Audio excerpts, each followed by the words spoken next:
So this is about nonviolent communication and how that affects the conversations that you may have, if you practice this, with your partner about money.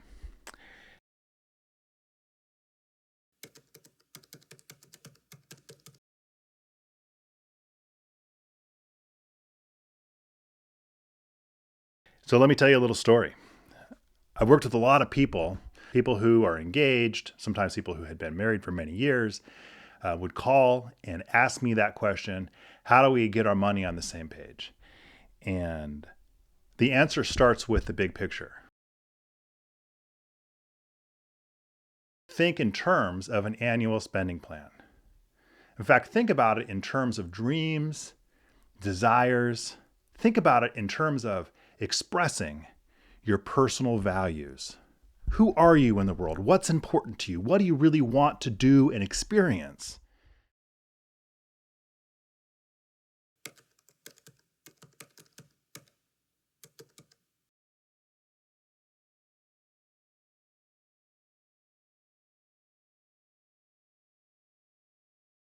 So actually ask yourself the question, in the next 12 months, what kinds of big events are you going to be traveling? What kind of traveling would you like to do? Now, maybe you don't have all this stuff planned out. Maybe you're not the kind of person who plans everything out like that. Maybe you're more spontaneous. I get it. What do you think you might like to do? Tell the story about yourself in the next 12 months. What would I probably do? What birthdays? What holidays? How much do we spend? How much do we spend? How much do we spend? And talk to your partner about this. That's how you get on the same page. What you'll do is you'll total up month per month, looking at all the events that you know about, all the ones you can guess about. Think about the car, think about maintenance on the house, think about things like insurance premiums. The average American family tends to spend somewhere in the ballpark of $3,000 to $6,000 on what we call irregular expenses. And most people don't have that factored into their budget. And I flip-flop this whole thing and I say, start there. In fact, make that your budget. If you figure out, like my family, it's actually pretty close to $6,000 predicted irregular expenses. And it turns out I was wrong this last year, but I was close enough. I'm glad I didn't forget about this entirely because I was most of the way there. If I'm 80% right, I'm doing pretty well with most things in life. How much am I going to spend on irregular expenses over the next 12 months? What's irregular? It's all the holidays, all the things that you should and could put on your calendar. What could you do that you would do? Tell that story about yourself in the next 12 months. What are you likely to do? What do you want to do? How much is it going to cost? If it comes to $6,000, for instance, that's $500 a month. If it comes to $3,000, for instance, that's $250 a month. Then you and your partner put the appropriate amount of money into a joint savings account. It doesn't have to be a joint savings account, but it's a pretty good idea. You're going to do this stuff together. Each of you are going to contribute this much money each month to the savings account. So what the heck does all this have to do with nonviolent communication? Well, here's what's going to happen. You're going to get surprised. Some of those surprises will be old habits that return. Things that you always did that now are getting in the way. The person you are, let's say, the person he or she is. The old habits will get in the way. For many people, many families, they're spending more money than they care to admit on dining out. That's the most common thing. Could be other stuff for you. I don't know what it is. So what do? Do you nitpick them and say, hey, I thought we had a plan? We want to go to Disneyland, don't we? Well, that can come into the conversation, but how do you do it? There's a 4-step process called nonviolent communication.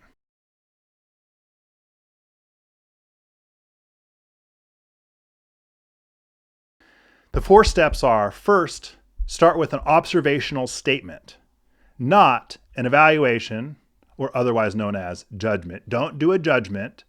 Don't say you are a such and such. Don't say you always do such and such. Those are evaluations. Don't give your diagnosis about what you think they're thinking, or what they think is true. Don't diagnose them or the situation. Observe. In clear terms, this is what I saw, this is what I heard. Talk about what you noticed. I can see that you spent $25. It looks like you went to Taco Bell. That's not a diagnosis. You could tell from the ledger, from the bank statement or whatever. Second step, feelings. This means emotions. It's great if you can actually use the name of the emotion. I'm sad. I am sad, or I feel sad. Don't mix this up with ideas. Sometimes people say, I feel like. When you hear that word like, when you hear your safe say the word like, you're probably going to tell somebody an idea in their head, not the body. It's a different thing. I feel like you just blah, blah, blah. I feel like it's a da, da, da, da. Don't do that. What's the body sensation? And literally you can say, I get this sensation in my body. It's tingly. I just have this cramping. That would be okay. Those are feelings too. And I find that to be actually quite useful. So the point of all of this is to remove defensiveness. To at least allow an opportunity where I can exchange information without defensiveness. That's the point of nonviolent communication. Marshall Rosenberg repeatedly says throughout the book, what is alive within you? We're seeking to hear and know what is alive within the person whom we are making requests to, whom we are sharing our opinions. Excuse me, that's not right. No opinions. Observations, not judgments or opinions or diagnoses or evaluations. Okay, so first step, observation. Second step, feeling. Third step, needs. I have found this to be a tricky step for a lot of people. I've shared this with a lot of people, and I've circled around this quite a bit in my own life and with people I work with most closely to get a lot of feedback from. And this word is an interesting word, need. Because we're not just talking about pure material needs. The roof over my head, the clothing on my back, the food I'll eat today, the air I breathe, the water I drink. We have basic fundamental survival needs.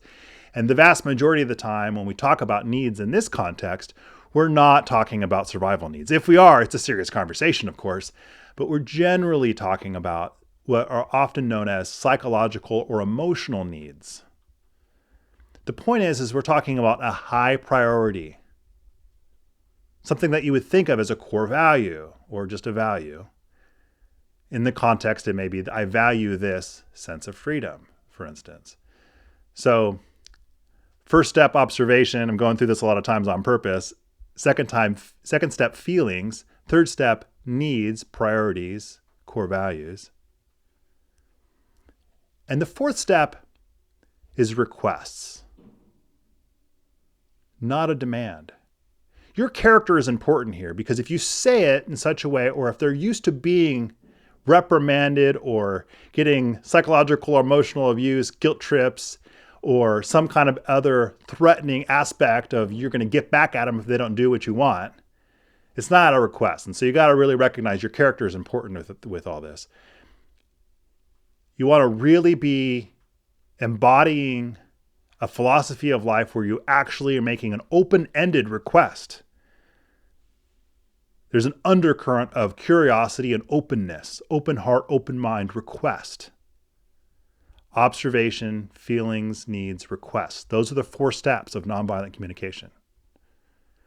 What should happen here in most cases is that we end up having both people essentially talking in most of these key terms. It's never perfect. It's seldom perfect unless you're really practiced at this and you're really intentional about it. But we get to get these kernels of real truth. What did you actually see and hear? What did you actually feel? What were your sensations? What were your emotions? What's the real important thing here? What's the core value? What's the need? What do you really need to happen? What do you need to experience? And what do you want from me? What can I actually do about it? It needs to be an achievable request, something that is manageable, doable, is time-bound often. So requests are often interchangeable for what we think of as strategies. However, when I offer the request, I'm not telling a person what the strategy should be at. I'm not taking this authority position. Remember, the point of all of this is to remove defensiveness. So there you go. You want to get on a so-called budget with your partner in life. Think big picture. Your weekly, monthly budget where you nitpick how much money someone spent at the grocery store or how much money they spent on coffee or how much they spent on their toys, or the subscriptions and stuff. All that has a place, but that's not the most important thing. Think big picture. Who are you in the world? What do you plan on doing? What do you spend for birthdays? Do you want to do more concerts this next year? Will you do more traveling? How much money are you going to spend at Christmas or other holidays, for instance? Go through this month by month. Look at all those things that could be and should be on your calendar. Total up every single month. Divide it so that you know how much money to automate into a savings account that you'll use as those special events occur. You'll pull money back out of that temporary savings account. That's the focus of the budget, making sure that you can fund your irregular expenses or special events. Those things are intrinsically connected to core values. It's part of the reason it's so useful to start there. Also, it's a big enough, long enough period of time that it becomes something that you can manage, because guess what? The price of gas went up $1 since the last month for some reason. The price of groceries or other needs are varying. I couldn't anticipate exactly what we were going to need to spend on our dental this in the last 4 months. I thought I knew. I had some guess that went into it, but I didn't know. So there's a lot of adjustments that we're always going to be making in our so-called budget. How do we get ahead of those adjustments? Well, we need to plan far enough out in advance. And when I do that, I also can then bring on my core values. I can start to look at what's most important to me, and I can talk about those things with my partner. And I can do this in such a way that I can anticipate and communicate early enough and remove defensiveness. I can amplify authentic empathy, exchanging understanding with my partner.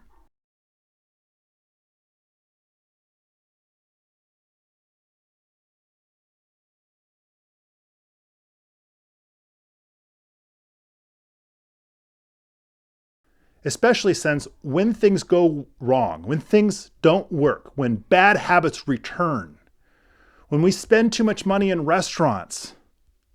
Look, we spent $80 on Friday, and then again on Saturday, it was another $60 in restaurants.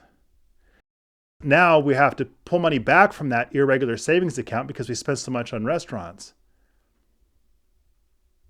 When this happens, I'm sad because I need to connect with family. I need that time to do Disneyland and to exchange presents without worrying.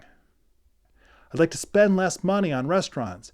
How about perhaps we could consider a plan where we skip every other weekend. We don't do restaurants every other weekend. Now, she might agree to that. And we might take some time to actually pencil it out and get real tangible about this. And it's a work in progress. It's a conversation that keeps going. And that's how it works.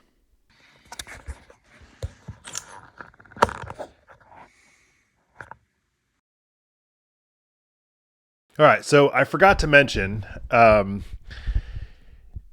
as you may have seen throughout the video, I demonstrated a spreadsheet. And that spreadsheet is set up to do the annual spending plan. Really, actually, not the whole plan, not the monthly budget portion. But as I was saying, you flip-flop this thing and just focus primarily on the irregular expenses and those other special events that you can and should plan for. And so I've got a spreadsheet that's available for you. Check the link below.